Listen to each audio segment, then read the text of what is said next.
Hello বন্ধুরা, অনেকে বাংলা বর্ণমালায় পটা ভালোভাবে লিখতে পারে না, অর্থাৎ সুন্দর মতো লিখতে পারে না। অনেকের সুন্দর হয়, অনেকের সুন্দর হয় না। কিভাবে সুন্দর করে লিখবেন সেটি দেখাচ্ছি।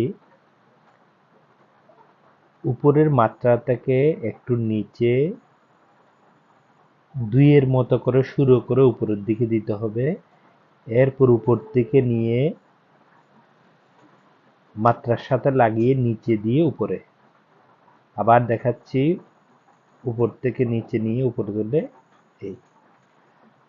অর্থাৎ পটি হচ্ছে অর্ধমাত্রার, এটি অর্ধমাত্রা থাকবে। আবার দেখাচ্ছি, এই মাত্রা থেকে একটু নিচে নিয়ে এভাবে বাঁকা করে, সঠিক টিক মার্কের মতো না, কিছুটা টিক মার্ক থেকে কম।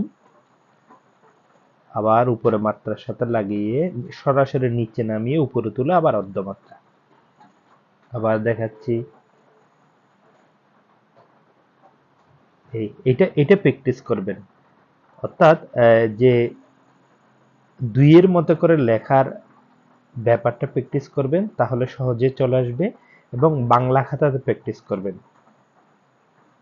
ছোট বাচ্চাদেরও এইভাবে ঘর করে লিখে দিবেন, দেখাবেন, দুই এক লাইন করে লিখে দেখিয়ে দিলে এরা আস্তে আস্তে পারবে।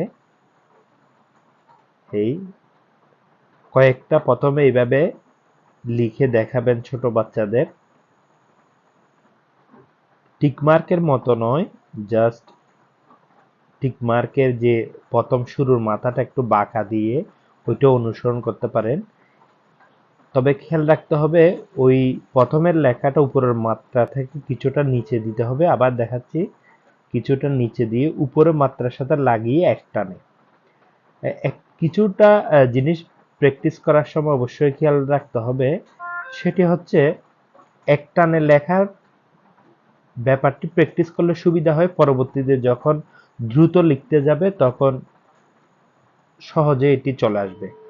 আর বারবার যদি কলম তোলে সেক্ষেত্রে কিন্তু সুন্দর হবে না, অর্থাৎ লেখা স্লো হয়ে যাবে। ধন্যবাদ।